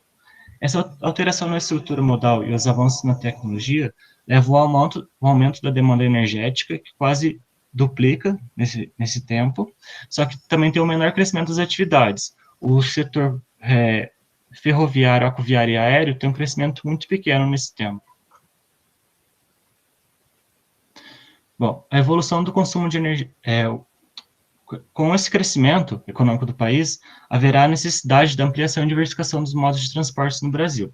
A predominância do modo rodoviário tem implicações tal como menor eficiência energética por tonelada transportada e maior nível de emissões de poluentes atmosféricos, além de custos de frete superiores a alternativas de transportes por meio hidroviário e ferroviário. Nesse sentido, entende-se que a matriz de transporte de carga nacionais, embora ainda com grande participação do modo rodoviário, terá como principais condicionantes o aumento da eficiência energética e as questões ambientais. No cenário desafio da expansão, prevê-se a redução substancial da participação do modo rodoviário na matriz energética, no horizonte de até 2031, tomando como base o Plano Nacional de Logística de Transportes. Assim, a perspectiva no cenário desafio de expansão é de que as tecnologias de ônibus híbridos a diesel e elétricos a bateria já se mostrem competitivas em relação aos ônibus atuais, que são o diesel P7, que serve para ônibus de passageiros já na primeira década do horizonte. Agora falando sobre a evolução, o uso de fontes alternativas em motores contribuirá para o alcance dos objetivos de política energética ambiental, com a diversificação de matrizes de transportes e a redução dos efeitos do gás de estufa. Entretanto, o desenvolvimento de combustíveis alternativos e a adoção de novas tecnologias de motor para veículos pesados só ocorrerão se houver atendimento dos seguintes requisitos, que será o acesso adequado à infraestrutura, a disponibilidade do combustível, a facilidade de comercialização, incluindo a dinâmica de revenda dos veículos pesados, e o desenvolvimento pleno da tecnologia. Agora, entrando na questão de mobilidade urbana. A saturação das grandes cidades brasileiras e a necessidade de um novo modelo de crescimento para cidades de pequeno e médio porte terão efeitos sobre a evolução do padrão futuro da mobilidade urbana nas cidades brasileiras, com foco no transporte coletivo e não motorizado. Assim, no cenário de desafio e expansão, os baixos níveis de motorização e expectativa de aumento de renda resultam em uma frota de veículos leves de 130 milhões de unidades em 2050. Dessa forma, a taxa de motorização alcança aproximadamente 1,6 habitante por veículo em 2050, que é um patamar equivalente ao observado em países da OCDE. E nas próximas décadas, tecnologias disruptivas como a eletrificação e a automação veicular, associadas a serviços de mobilidade, avanço das telecomunicações e tecnologias de armazenamento, inovações em logística, o desenvolvimento e planejamento das cidades de transporte urbano têm um potencial de transformar não apenas as formas que as pessoas se locomovem, mas a qualidade de vida dos cidadãos. A eletrificação dos veículos. A eletrificação de veículos novos é examinada sobre duas perspectivas, a hibridização progressiva e maior eletromobilidade. No cenário do desafio da expansão, associado à trajetória de maior eletromobilidade, há uma clara aceleração do licenciamento de veículos leves elétricos após 2030 e substituição total dos veículos a ICE na última década. Alternativamente, diante dos inúmeros desafios a serem superados pelas tecnologias veiculares, híbridas e elétricas, considera-se uma trajetória caracterizada por uma entrada modesta da eletromobilidade no Brasil, no qual há uma dinâmica de coexistência robusta entre veículos ICE e HEV. Cabe ressaltar que, mesmo em países desenvolvidos, a entrada da eletromobilidade no mercado de veículos pesados não é tão trivial e tampouco tem sido proposta como política prioritária para a redução das emissões dos gases de efeito estufa nesse segmento. Outro aspecto não menos importante nesse contexto refere-se à necessidade da infraestrutura específica para abastecimento de veículos elétricos. Nesse caso, a gente tem que levar em conta a estrutura de recarga que compreende a implementação, a padronização dos postos específicos para esse fim, as regras de acesso, o limite de tempo de recarga, procedimentos regulatórios e políticas para o comércio no mercado de distribuição. Bom, agora falando sobre o setor de transporte. O setor de transporte médio da demanda energética o crescimento médio da demanda energética é de 1,9% no cenário do desafio de expansão. Uma das principais diferenças entre os cenários analisados consiste no nível de atividade de transporte de cargas e nível de investimento em infraestrutura. A atividade total do transporte de cargas deve aumentar 3,5% ao ano no cenário do desafio da expansão, enquanto 2,5% no cenário de estagnação. Em relação aos investimentos em infraestrutura logística, no cenário do desafio da expansão, com melhoria da infraestrutura logística do país, estima-se que a participação modal rodoviária diminui de 60% para 48%, devido principalmente ao grande aumento de movimentação de cargas pelo modal ferroviário. No entanto, transporte de passageiros, planejamento de mobilidade urbana e penetração de novas tecnologias têm papel crucial na evolução do consumo de energia no horizonte de 2050. Em termos energéticos, a demanda do transporte de passageiros cresce em média 1,6% ao ano. A parcela de óleo diesel no consumo de derivados continua elevada. A demanda por gasolina C para motores ciclo-Otto perde significativa importância, de 35% da demanda em 2015 para 25% no cenário. Por outro lado, o etanol hidratado e a eletricidade aumentam sua participação, apesar que a eletricidade continuar pouco expressiva em 2050, apenas 1,4% da demanda. Há destaque para o óleo diesel, utilizado no transporte rodoviário de cargas, que aumenta sua já elevada representatividade, de 47% em 2015 para 51% em 2050, em ambos os cenários. E aqui são alguns dos desafios que a gente tem que enfrentar.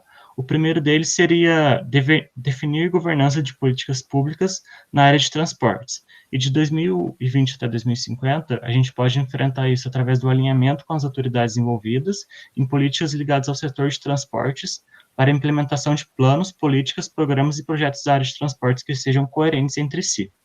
O segundo desafio são as barreiras à entrada de novas tecnologias veiculares e novos combustíveis.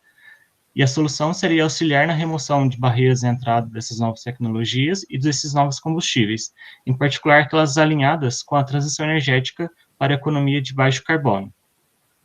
E o terceiro desafio é adequar a infraestrutura de recarga, que a gente precisaria preparar e adaptar a infraestrutura de recarga.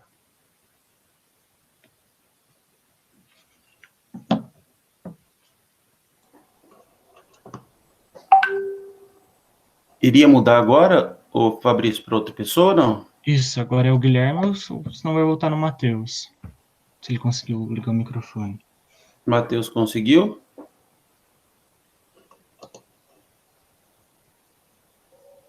Ties, estou falando com ele aqui, ele não tinha conseguido, não.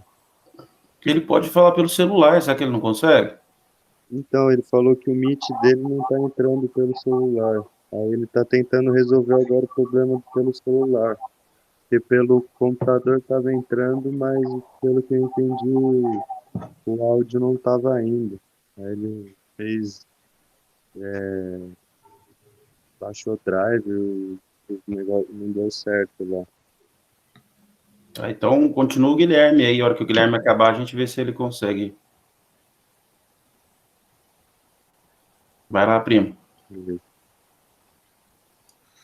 Oi, Mike. Eu preciso ligar a câmera, Chess? Você tá mutado. Aí, liguei. Seria bom ver você. Liguei. Então, eu vou falar primeiro sobre a indústria. Hoje, a atividade industrial brasileira, ela tem um consumo de 50% da energia total do Brasil e que ela corresponde a 20% do PIB brasileiro. Hoje, o maior desafio da expansão industrial brasileira é a emissão dos gases de efeito estufa. E para tentar reverter esses efeitos, a gente pode usar o retrofit nas instalações já existentes hoje e na inovação de processos e produtos com menor conteúdo energético. E eles terão uma potencialidade quando a gente tem uma digitalização total das operações industriais. Outra coisa que também ajudaria é o ambiente político da indústria, já que ele seria mais propício à introdução de fontes energéticas renováveis, que tenham uma maior eficiência e que, consequentemente, teria uma menor emissão dos gases. E também ele teria maior aproveitamento das oportunidades de geração de autoprodução de energia e do aproveitamento de fontes renováveis. Um exemplo disso seria a energia solar ou até uma mini geração distribuída. Falando sobre renovabilidade, a gente tem que destacar o carvão vegetal, que ele é muito utilizado hoje na fabricação de siderúrgicas, na fabricação do aço inox, matérias-primas renováveis para substituir o petroquímica e o uso da biomassa em processos térmicos. Outro ponto que a gente tem que destacar, e o principal é o gás natural, como matriz energética, e principalmente na fabricação de fertilizantes e de resinas, desde que tenham um preço compatível com as demais fontes de energia. Primeiro... esqueci de falar que tinha que mudar. Não. Aí, pode mudar. Isso. A primeira coisa é o combate às mudanças climáticas. Hoje no Brasil a gente tem algumas leis que tentam reduzir a emissão dos gases. A primeira tenta reduzir de 36,1 a 39,8 até 2020. A segunda ela tenta diminuir de 37% até 2025 com relação a 2005 e podendo chegar até 43% de redução. Também o PNA é um instrumento com o objetivo de reduzir a vulnerabilidade nacional que a gente tem com os efeitos climáticos e a mudança que tem durante os meses do ano. Pode mudar. Pera, não, volta lá. Eu estou confundindo aqui. O segundo é a eficiência energética. Os principais seriam os projetos que direcionam para a aplicação de estudos, captação e programas para estudar a eficiência da matriz energética hoje, pesquisar novos métodos de ter energia na indústria e que sejam energias limpas. Também tem a Lei da Eficiência Energética, que estabelece regulamentações que têm índices mínimos de eficiência energética por equipamentos, que podem ser comercializados hoje no Brasil. Algumas máquinas só pode ter 500 volts, 500 watts, algo do tipo, não vou lembrar agora exatamente. E também, e que hoje tem um programa que induz as fábricas, assim, tendo menos gastos de energia. E o terceiro é a inovação tecnológica, e busca introduzir novas tecnologias na indústria brasileira, tentando deixá-la mais autônoma, mais tecnológica. E também um órgão, o MCTIC, vai disponibilizar 8 milhões de reais em recursos não reembolsáveis para projetos de inovação nessa área e de manufatura, enfim. É isso, pode passar de slide. Pode passar de novo. Pode passar. Pode ir para ações. Para o próximo. Agora eu vou falar das edificações.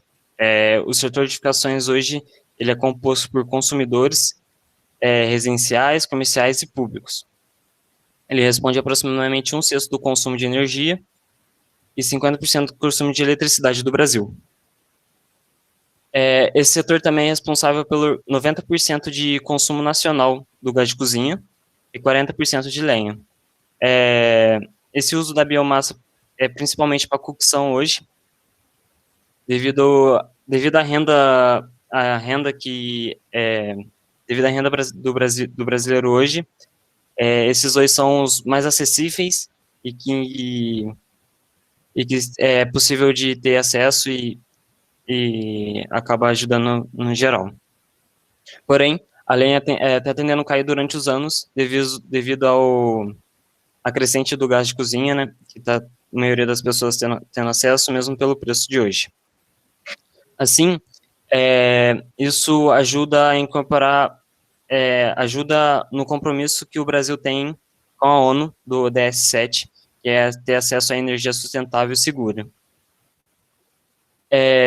Hoje, com o aumento da renda per capita, o Brasil, a gente acaba tendo um maior consumo de eletromóveis, então a gente acaba tendo um aumento da energia, né, um aumento do consumo de energia, consequentemente.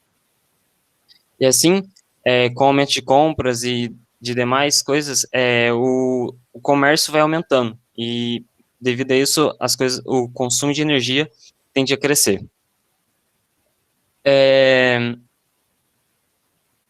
Hoje, o setor que mais apresenta oportunidades para geração de autoprodução de energia é o edificações, já que por painéis solares ou demais tipos de energia, a gente consegue criar um micro ou um mini gerador de energia dentro da sua própria casa ou dentro do seu próprio negócio. Pode passar, por favor. A gente tem as principais políticas hoje que a gente tem no edificações, ela é principalmente para informar o consumidor final sobre o consumo dos seus eletromóveis e, e, e também recursos para aplicação de projetos que realizam estudos para maior eficiência da energia. Também a gente tem lei que dá descontos para famílias de renda baixa. Também tem um valor, tem leis que alteram os valores da energia, dependendo do dia, da hora que ela está sendo consumida, e para baixa tensão. E também tem leis, projetos, né, que tentam ter fazer as edificações terem um maior desempenho térmico, assim, diminuindo o consumo de energia durante o dia. É isso, é isso.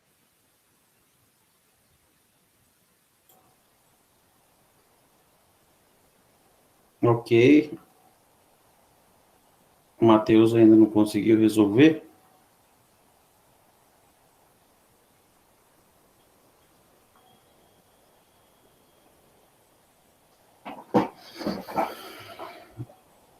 Andres, falou com ele? Então, Ties, até a hora que eu tinha falado, ele não tinha conseguido, não. Agora não tá respondendo mais. Falando aqui com ele.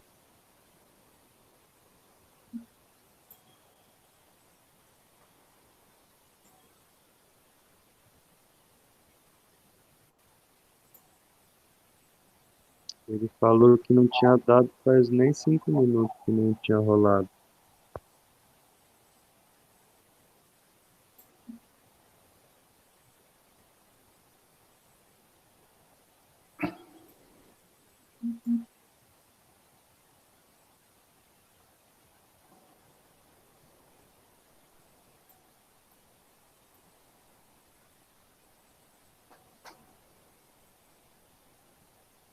Ele tá aqui, né, na sala, mas não tá respondendo.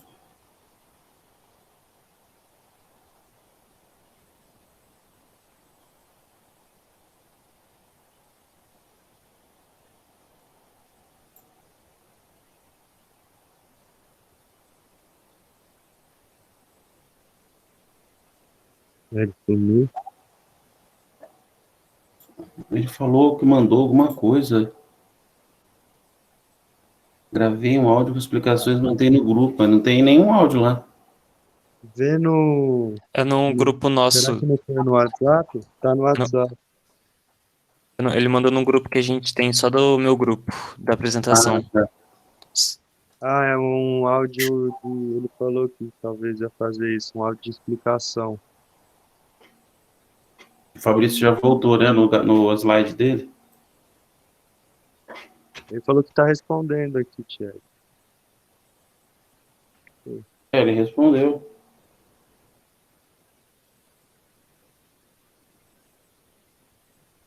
Bom, se alguém quiser pôr o áudio aí, eu não sei como é que faz. Eu não entendo dessas tecnologias, não.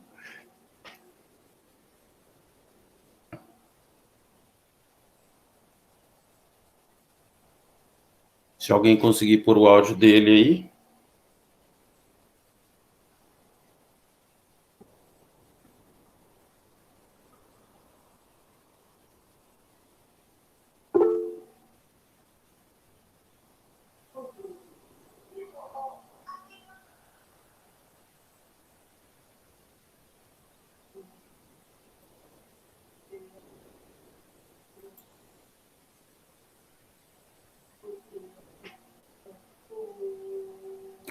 Eu acho que se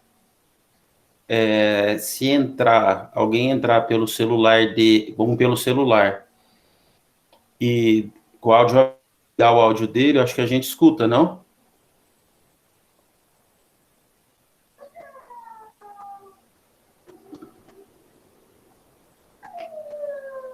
Será que se eu ligar meu microfone e colocar os áudios dá para escutar? Pelo computador dá pelo WhatsApp web. Ou pode ser pelo WhatsApp É. web. Tenta ativar, ver se vai.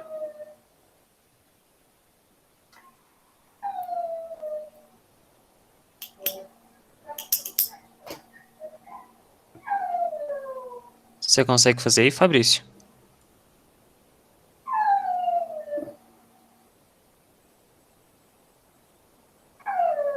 É que o Fabrício, acho que ele vai ter que entrar no WhatsApp.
Tá saindo alguma coisa ou não? Não. Mas eu acho que se eu... não dá.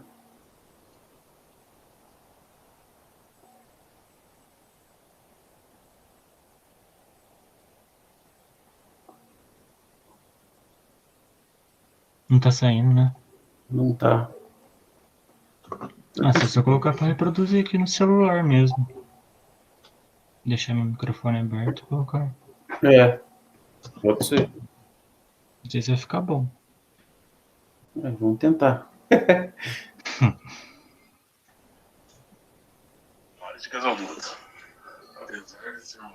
Dá pra escutar? Dá pra escutar ou fica ruim? Tá meio baixo. Você consegue aumentar um pouquinho?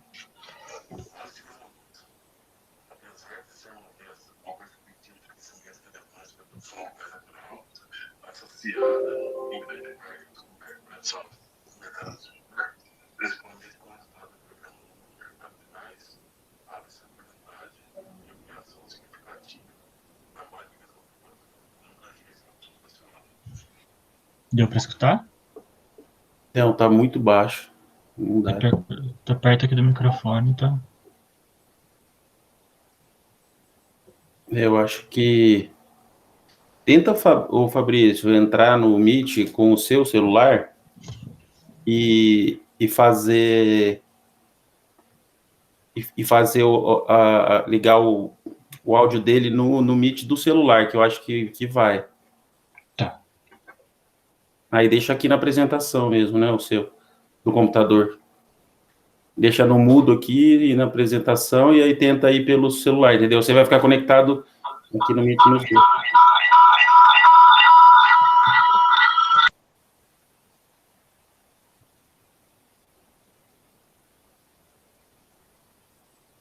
Tá dando pra me escutar? Qual que tá com áudio? O celular que tá com áudio. Isso.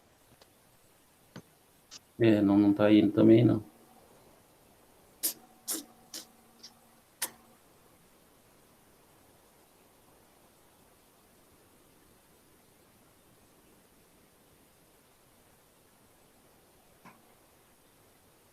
Muito estranho, porque normalmente quando você liga do WhatsApp dá para escutar. Eu coloquei aqui.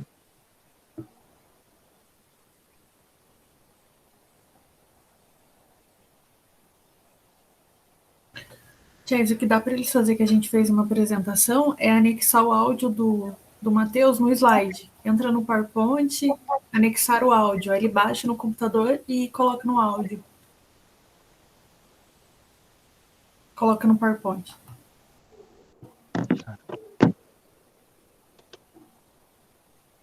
Vê se inserir, não tem nada aí para colocar o áudio. Aí. Tem. Aí você baixa o áudio e anexa. Vou só baixar aqui rapidinho.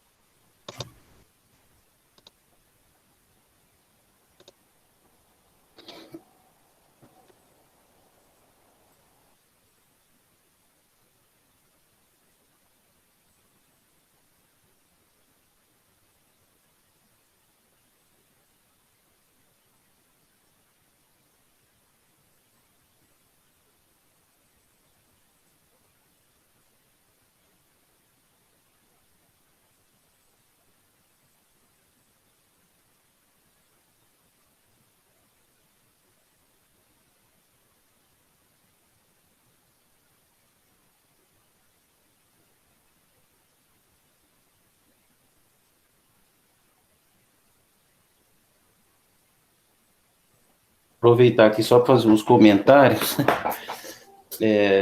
sobre o que o Guilherme falou agora.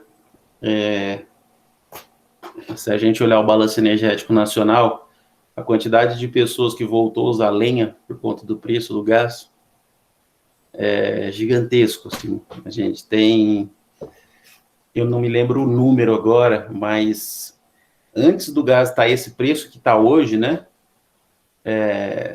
Acho que quase 10 milhões de pessoas tinham voltado a usar lenha por conta do valor do gás, do GLP, né? Do gás que é feito de petróleo, que é o gás de cozinha, né? Você imagina, em pleno 2020, 10 milhões de pessoas voltaram a usar lenha para cozinhar em casa por não ter dinheiro para comprar gás de cozinha. Realmente é um valor significativo de gente aí, né? Isso dá 5% da população brasileira que voltou a usar. A gente deve ter aí tranquilamente 10% da população hoje usando lenha para fazer comida.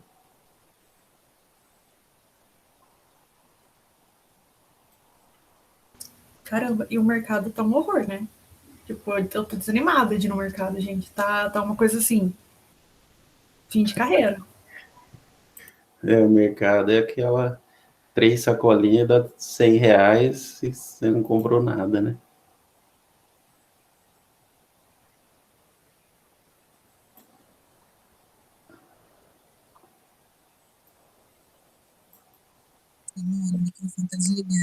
Exatamente, isso que eu ia falar. Tipo, você pega R$100, você não faz nada, você tem que voltar na outra semana, e detalhe, R$100 é o preço do gás, gente. O que é isso?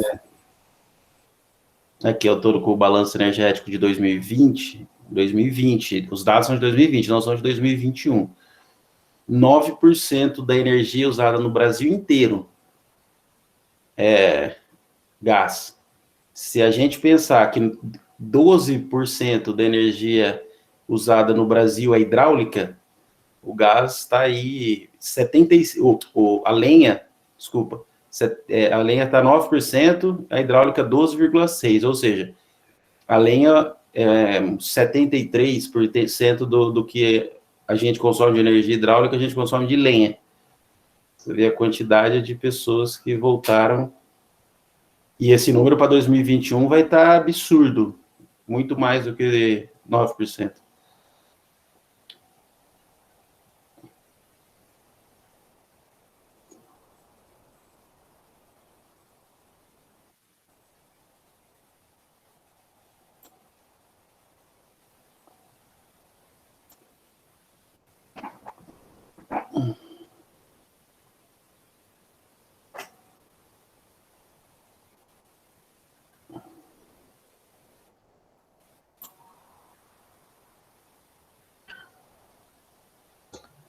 Jazz, eu tô tentando aqui, não tá indo, não. Não quer abrir os áudios no Drive. Tem que colocar no Drive para depois colocar na apresentação. E não aparece. Vamos fazer o seguinte, então. Passo os slides dele aí, lentamente, e eu pedi para o Matheus mandar lá no grupo da disciplina. Aí, a hora que as pessoas forem assistir a aula de hoje, eles escutam o áudio e conseguem pausar o slide lá na apresentação. Tá. E ver, né? Então,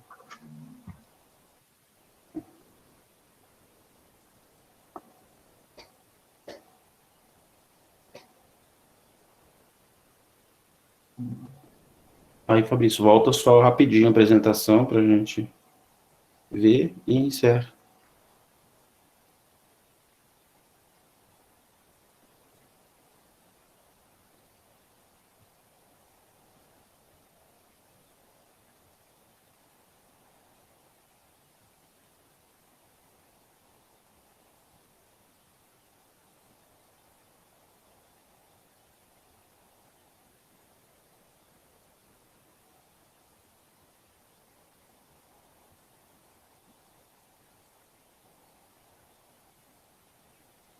Pode passar.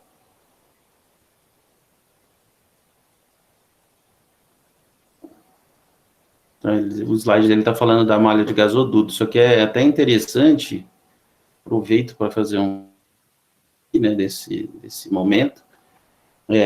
Com a privatização da Eletrobras, estão previstas a construção de 10 novas usinas térmicas a gás, e todas elas estão para o interior do Brasil. Então, assim, quem produz, quem constrói gasoduto deve estar feliz da vida, porque a expansão da malha de gasoduto vai ser obrigatória aí, né, vamos dizer, de qualquer forma, por conta dessas 10 usinas termoelétricas que foram inseridas aí na privatização da Eletrobras. Foi inserido o direito de construir 10 usinas, e o direito, né, e a obrigação da empresa que comprou, né, construir 10 termoelétricas a gás. Pode passar.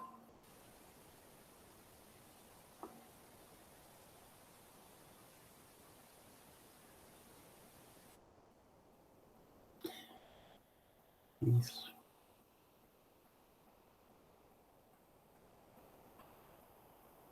Pode passar.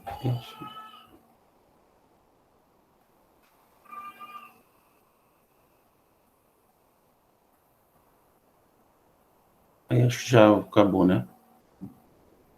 Bom, pessoal, então é isso. A gente já passou o nosso horário da aula aqui. Então, alguém pede para o Matheus mandar no grupo da disciplina, tá? Os áudios. E eu vou subir a aula de hoje, gravada aqui. Vou até interromper a gravação. E aí, sem ser semana que vem, na outra a gente tem as provas.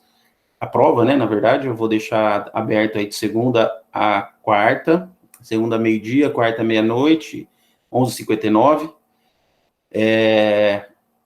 E aí vocês fazem a prova pelo Moodle, tá? Vou deixar aberta lá para vocês. E aí cai as minhas aulas, lá são 7 aulas, né, que eu deixei, mais os 6 seminários aqui, tá? Eu elaborei várias perguntas aqui durante as explicações dos grupos, e lá as perguntas, e aí, como eu disse da outra vez, aí é um pouco por sorte, né, porque eu insiro lá 20 perguntas e mando o Moodle sortear 3, 4 perguntas por prova. Então, pode ser que você caia com uma pergunta que você estava explicando, pode ter a sorte disso, ou de outro grupo. Então, é importante assistir as apresentações dos demais grupos. Tá bom? Então, sem ser semana que vem, na outra semana, que acho que é dia 6, se eu não me engano, eu vou abrir a prova, então vai ficar aberto 6, 7 e 8. Tá bom? Combinado? Beleza, Chess, valeu.